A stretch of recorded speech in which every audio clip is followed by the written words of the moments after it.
नमस्कार साथियों, मैं नागेश गहलोत उपस्थित हुआ हूँ निदान क्लासेस पर आपके लिए बाल विकास एवं शिक्षण शास्त्र से संबंधित कुछ महत्वपूर्ण प्रश्नों को लेकर। तो पहला प्रश्न देखते हैं हम कि अस्थायी लोब भाषा क्षेत्र को कहा जाता है।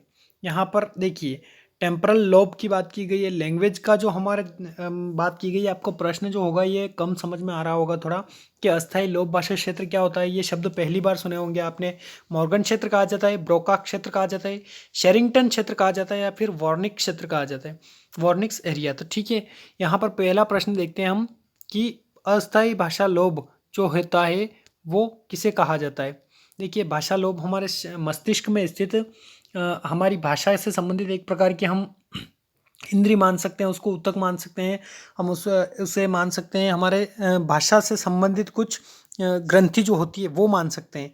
तो भाषा से संबंधित ग्रंथि जो होती है वो वर्निक्स एरिया या फिर वर्निक्स क्षेत्र में स्थित होती है। वर्निक्स क्षेत्र कहा जाता है उसको, भाषा क्षेत्र को। तो जिससे हमें लिखने पढ़ने संबंधी जो भाषा का बोध होता है उसका काम कौन करता है, तो वर्निक्स एरिया जो होता है वो मस्तिष्क में स्थित, वो हमारे लिए भाषा से संबंधित कार्य करता है। दूसरा प्रश्न है आपके सामने कि पाठ योजना के मूल्यांकन दृष्टिकोण की आलोचना निम्न के आधार पर की जाती है। पाठ योजना देखिए यहाँ पर लेसन प्लान की बात की गई है। लेसन प्लान की मूल्यांकन दृष्टिकोण, जो उसमें मूल्यांकन लेसन प्लान में मूल्यांकन दृष्टिकोण होता है, उसकी आलोचना किसके आधार पर की जा सकती है। उसकी आलोचना की जा सकती है क्या यह बिल्कुल संरचित नहीं है, यह विभिन्न शिक्षण बिंदुओं को एकीकृत करता है, विद्यार्थियों को पूरी तरह से अनुपस्थित छोड़ दिया जाता है, या हो सकता है कि यह विद्यार्थियों के व्यक्तिगत मतभेदों को ध्यान नहीं रखता। तो क्या हो सकता है इसमें, तो ये इसमें हो सकता है कि मूल्यांकन जो होता है पाठ्य योजना का मूल्यांकन, वो व्यक्तिगत जो होते हैं मतभेद विद्यार्थियों के उनको ध्यान में नहीं रखता। तो ये इसका एक दोष माना जाता है या फिर आलोचना की जाती है इसके आधार पर। तीसरा प्रश्न आपके सामने है कि पाठ्य योजना के मूल्यांकन दृष्टिकोण में, देखिए फिर से पाठ्य योजना से संबंधित प्रश्न है कि पाठ्य योजना के मूल्यांकन दृष्टिकोण में व्यवहार में परिवर्तन का मूल्यांकन किया जाता है। व्यवहार में जब बिहेवियर में चेंज आता है तो उसी को हम अधिगम कहते हैं। तो व्यवहार में यह लिखा गया है पाठ्य योजना के मूल्यांकन दृष्टिकोण में व्यवहार में परिवर्तन जो होता है उसका मूल्यांकन किया जाता है। कब किया जाता है, प्रत्येक इकाई के बाद किया जाता है, या फिर शिक्षण समाप्त होने के बाद किया जाता है, या फिर नियमित रूप से शिक्षण के साथ किया जाता है, या फिर निर्देश देने से पहले किया जाता है।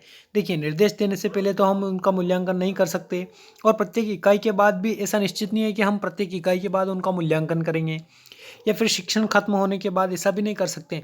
हम नियमित रूप से, सतत का अर्थ होता है नियमित रूप से, कॉम्प्रिहेंसिव तरीके से, रेगुलरली हम उसका नियमित रूप से जो है शिक्षण के साथ साथ उनका मूल्यांकन भी करते जाएंगे। तो ये होता है सतत एवं व्यापक मूल्यांकन, जिसको हम किस नाम से जानते हैं, CCE, comprehensive and continuous and comprehensive evaluation बोलते हैं हम इसको। कंटिन्यूअस एंड कॉम्प्रहेंसिव एवेल्यूएशन जो होता है शिक्षण के साथ साथ प्रत्येक पाठ्य योजना का जो उसके बाद जो मूल्यांकन होता है वो नियमित रूप से होना चाहिए, तो वो कहा जाएगा मूल्यांकन। चौथा प्रश्न देखते हैं हम कि शिक्षा में शब्द पाठ्यक्रम, देखिए शिक्षा में क्या शब्द दिया गया, पाठ्यक्रम निम्न का संकेतक है। इसको हम इंग्लिश में करिकुलम बोल सकते हैं। तो ये किसका संकेतक है, ये क्या पाठ्येतर गतिविधियों का है, ठीक है, या फिर शिक्षण पद्धतियां तथा पढ़ाई जाने वाली सामग्री को कहते हैं पाठ्यक्रम, या फिर मूल्यांकन को कहते हैं, या फिर कक्षा में प्रयुक्त होने वाली पाठ्य सामग्री। देखिए आप सबको कक्षा में प्रयुक्त होने वाली पाठ्य सामग्री लग रहा होगा, परंतु पाठ्यक्रम किसे कहते हैं हम, एक पाठ्यक्रम जो होता है जिसमें शिक्षण की पद्धतियाँ, जो शिक्षक क्या पढ़ाना चाहता है वो पद्धतियाँ किस पद्धतियों से पढ़ा सकता है, किस पाठ को किस माध्यम से पढ़ाया जा सकता है वो, और पढ़ाए जाने वाली जो सामग्री होती है वो रहती है किसमें, तो पाठ्यक्रम में। करिकुलम में क्या निहित होता है कि शिक्षण पद्धतियाँ तथा पढ़ाई जाने वाली सामग्री, तो ये निहित होती है पाठ्यक्रम में। अब पांचवा प्रश्न आपके सामने है कि डिसलेक्सिया से पीड़ित शिक्षार्थियों में निम्न समस्या होती है। देखिए डिसलेक्सिया, डिसग्राफिया, डिसकैलकुलिया, अफेजिया, जो भाषाघात होता है उसको हम अफेजिया कहते हैं।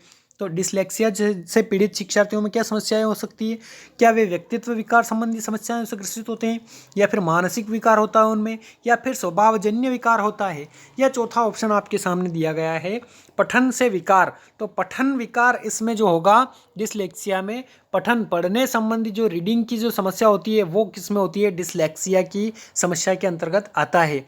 और हम देखते हैं डिस्ग्राफिया के अंतर्गत तो लिखने संबंधी समस्या डिस्ग्राफिया में आती है, और अफेजिया तो भाषाघात जो होता है वो भाषा से संबंधित जो होती है वो अफेजिया के अंतर्गत आती है। एक होता है डिसकैलकुलिया। डिसकैलकुलिया किसके अंतर्गत आता है? तो डिसकैलकुलिया आता है गणित संबंधी जो शिक्षण में कठिनाइयाँ होती है उसके लिए डिसकैलकुलिया नामक विकार उत्पन्न हो जाता है तो शिक्षार्थियों में, ठीक है। तो ये डिसलेक्सिया का पूछा था, तो पठन विकार, ये सभी जो हैं ये लर्निंग डिसेबल्ड बच्चे जो होते हैं उनके लिए प्रयुक्त किया जाता है, जो मतलब सीखने में अधिगम में बाधित होते हैं, जिनके बाधा उत्पन्न होती है उनको लर्निंग डिसेबल्ड कहा जाता है। छठा प्रश्न आपके सामने है कि ग्रंथि जिसका अनुबंधन चिर प्रतिष्ठित प्रानुकूलन क्लासिकल कंडीशनिंग प्रयोगों के द्वारा किया गया था। तो हमें सबसे पहले तो ये पता होना चाहिए कि क्लासिकल कंडीशनिंग की थ्योरी दी किसने है, और उसके पश्चात हमें ये पता होना चाहिए कि पैरोटिड ग्रंथि जो है उसमें क्लासिकल कंडीशनिंग जो है इस सिद्धांत के में किसने, पावलोव ने क्या किया था कि पैरोटिड ग्रंथि के अंतर्गत उस कुत्ते की जो है, पावलोव ने कुत्ते पर प्रयोग किया था, तो कुत्ते की पैरोटिड ग्रंथि में उन्होंने ऑपरेशन करके उस ग्रंथि की में एक नली फिट की उन्होंने, और उस नली को किससे जोड़ दिया, उनकी जो मशीन थी, जो ग्रंथि मापने की, लार ग्रंथि लार मापने की मशीन थी, उससे उस नली का कनेक्शन जोड़ दिया। तो कुत्ता जो है जो भी उसके सामने भोजन प्रस्तुत किया जाता था उसकी लार जो होती थी वो उस नली के माध्यम से उस मशीन तक पहुंचती थी और उसमें रिकॉर्ड होती थी सब चीज़ें, ठीक है। तो ये होता था पैरोटिड ग्रंथि में ऑपरेशन किया किसने, तो यहाँ पर पावलोव की बात होती है। चिर प्रतिष्ठित अनुबंधन का सिद्धांत किसने दिया, क्लासिकल कंडीशनिंग का सिद्धांत या फिर शास्त्रीय अनुबंधन का सिद्धांत किसके द्वारा प्रस्तुत किया गया, तो ये प्रस्तुत किया गया पावलोव के द्वारा। और पावलोव ने जो था वो पैरोटिड ग्रंथि में, कुत्ते की पैरोटिड ग्रंथि में जहाँ से लार होती थी, लार आती थी, उस ग्रंथि में क्या कर दिया, ऑपरेशन कर दिया। तो इससे उनका सिद्धांत निकला कि जब कुत्ते के सामने भोजन प्रस्तुत किया जाता है तब तब उसके लार आती है, और उन्होंने धीरे धीरे क्या किया कि उससे पहले जो भोजन दिया जाता था उससे पहले उन्होंने एक घंटी की आवाज़ सुनाई कुत्ते को, और उसके बाद फिर भोजन प्रस्तुत किया। तो उसके बाद में उसमें क्या अनुक्रिया उत्पन्न हुई, परंतु वो धीरे धीरे क्या करते हैं कि पहले घंटी बजाते हैं और उसके बाद भोजन देते हैं, फिर क्या करते हैं कि उसकी अनुक्रिया होती है, उसमें लार आती है। तो ये प्रक्रिया चलती रही। उसके बाद उन्होंने क्या किया कि केवल घंटी बजाई और उसके बाद भोजन नहीं दिया, फिर भी उस कुत्ते के मुंह से उतनी ही लार निकली जितनी भोजन दिए जाने से पहले। तो उसने उसको अनुबंधन बिठा लिया, कुत्ते ने उसके साथ अनुबंधन बिठा लिया। तो ये क्या हो गई, चिर प्रतिष्ठित अनुबंधन का सिद्धांत या फिर प्रानुकूलन का सिद्धांत भी बोल सकते हैं, इसको क्लासिकल कंडीशनिंग का सिद्धांत बोल सकते हैं, इसको शास्त्रीय अनुबंधन का सिद्धांत बोल सकते हैं। तो पैरोटिड ग्रंथि में जो है वो ऑपरेशन किया गया था। जब एक शिक्षक एक मंद दृष्टि शिक्षार्थी को कक्षा के लिए अन्य शिक्षार्थियों के साथ समूह गतिविधियों में शामिल करता है तो वह क्या कर रहा है। देखिए, एक शिक्षक है, वो एक मंद दृष्टि, मतलब देखने में वो बालक जो है वो क्या है, मंद दृष्टि है, मतलब वो सही से देख नहीं पाता।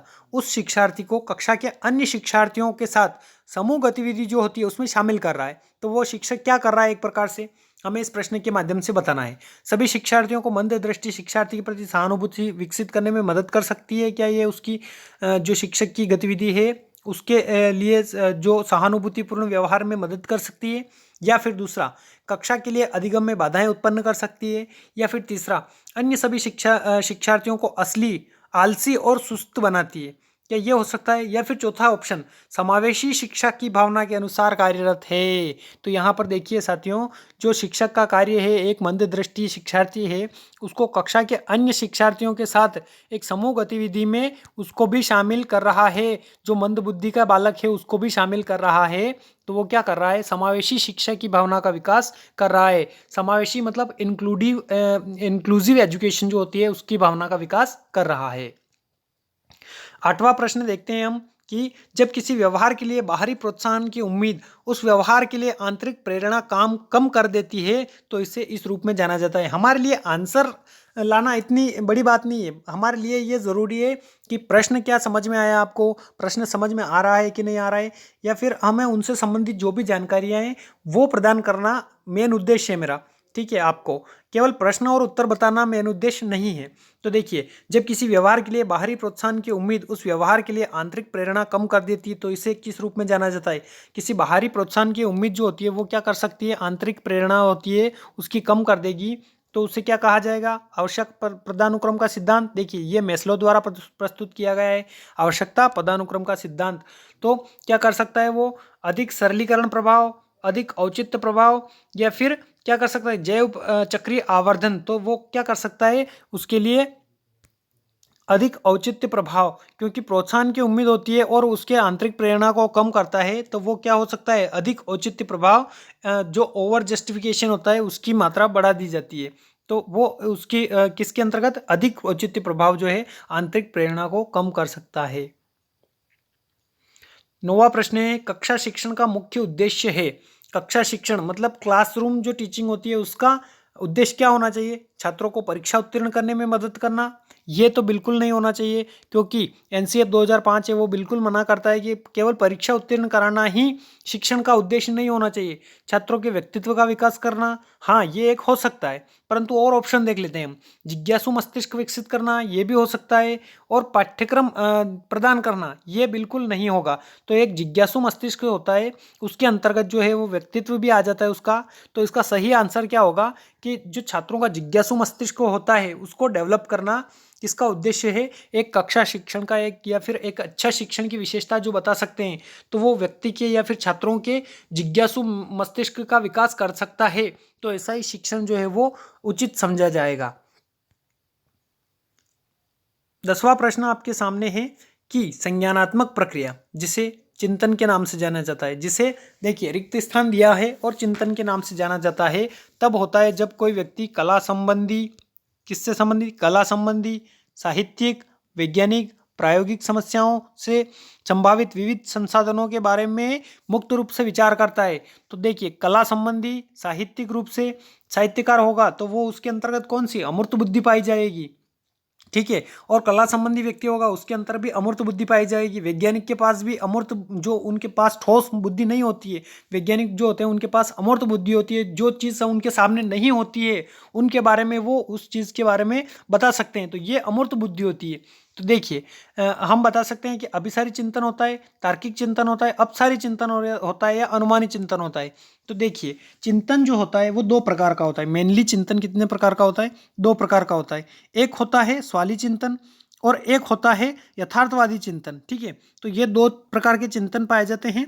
इसमें यथार्थवादी चिंतन में तीन प्रकार पाए जाते हैं, ठीक है। यथार्थवादी चिंतन में तीन प्रकार पाए जाते हैं, जिसको हम बोल सकते हैं अभिसारी चिंतन। पहला जो प्रकार होता है वो अभिसारी चिंतन का होता है, जो निगमनात्मक चिंतन पर शामिल होता है। मतलब जो निगमनात्मक में क्या होता है कि सामान्य से विशिष्ट की ओर ले जाया जाता है, मतलब सामान्य नियम बता दिए जाते हैं, उसके बाद विशिष्टता की ओर बढ़ा जाता है। परंतु जो आगमनात्मक चिंतन होता है उसमें पहले क्या होता है? पहले विशिष्ट नियम और फिर उसका सरलीकरण करना निगमनात्मक आगमनात्मक तर्क में शामिल होता है। तो यहाँ पर देखिए, पहला जो प्रकार है यथार्थवादी चिंतन का, वो होता है अभिसारी चिंतन, जो निगमनात्मक चिंतन के नाम से भी जाना जाता है। दूसरा होता है सृजनात्मक चिंतन, जिसको हम क्रिएटिव थिंकिंग भी बोल सकते हैं, या फिर आगमनात्मक चिंतन भी बोल सकते हैं, उसको अपसारी चिंतन भी बोल सकते हैं। तो जो जो डिवर्जेंट जो थिंकिंग होती है, डिवर्जेंट थिंकिंग, वो होती है अपसारी चिंतन। तो अपसारी चिंतन के अंतर्गत क्या होता है कि कला संबंधी, साहित्यिक, वैज्ञानिक, इन सब के अंतर्गत अमूर्त बुद्धि पाई जाती है इन सब लोगों में। तो ये अपसारी चिंतन, मतलब कुछ अलग हटके सोचना, वो कहलाता है अपसारी चिंतन। तो अपसारी चिंतन के अंतर्गत ये सभी शामिल होते हैं। और यथार्थवादी चिंतन में शामिल है अभिसारी चिंतन, सृजनात्मक चिंतन बोल सकते हैं, या फिर उसको बोल सकते हैं अपसारी चिंतन। और तीसरा प्रकार का आलोचनात्मक चिंतन होता है, जिसमें हम किसी के गुण दोषों की विवेचना करते हैं, वो आलोचनात्मक चिंतन होता है। तो देखिए, मेनली चिंतन दो प्रकार के होते हैं, स्वाली चिंतन या फिर एक होता है यथार्थवादी चिंतन। तो यथार्थवादी चिंतन के अंतर्गत तीन प्रकार के चिंतन शामिल किए जा सकते हैं। पहला अभिसारी, दूसरा होता है अपसारी, और तीसरा होता है किसका? आलोचनात्मक चिंतन कह सकते हैं हम इसको। तो जो नया कुछ करने की ठान लेता है, या फिर वैज्ञानिक, या फिर साहित्यकार, या फिर कला संबंधी व्यक्ति, तो इनके पास जो होता है चिंतन होता है वो कौन सा? डिवर्जेंट चिंतन होता है, या फिर डिवर्जेंट थिंकिंग, अपसारी चिंतन जो है उनके पास होता है। और आपसे प्रश्न ये भी पूछ सकता है कि अपसारी चिंतन के लिए कौन सी निगमनात्मक अभिसारी चिंतन होता है या फिर सृजनात्मक चिंतन, हम बोल सकते हैं सृजनात्मक बच्चे में कौन सी बुद्धि पाई जाती है, ऐसा प्रश्न पूछ सकते हैं आपके कि सृजनात्मक चिंतन जो विद्यार्थी होता है उनमें किस प्रकार का चिंतन पाया जाता है, अभिसारी चिंतन या फिर अपसारी चिंतन। तो सृजनात्मकता जो संबंधित होती है वो किससे होती है, अपसारी चिंतन से संबंधित होती है। अब 11वां प्रश्न देखते हैं, शैक्षणिक मनोविज्ञान रिक्त स्थान के माध्यम से शिक्षा में योगदान देता है। शैक्षणिक मनोविज्ञान की बात की गई है, एजुकेशनल साइकोलॉजी। एजुकेशनल साइकोलॉजी जो है वो किस प्रकार से शिक्षा में योगदान देता है, तो विद्यार्थी की समस्याओं को समझने में योगदान देता है या फिर शिक्षक की समस्याओं को समझने में, या फिर पाठ्यक्रम समझने में, या फिर शैक्षणिक समस्याओं को समझने में।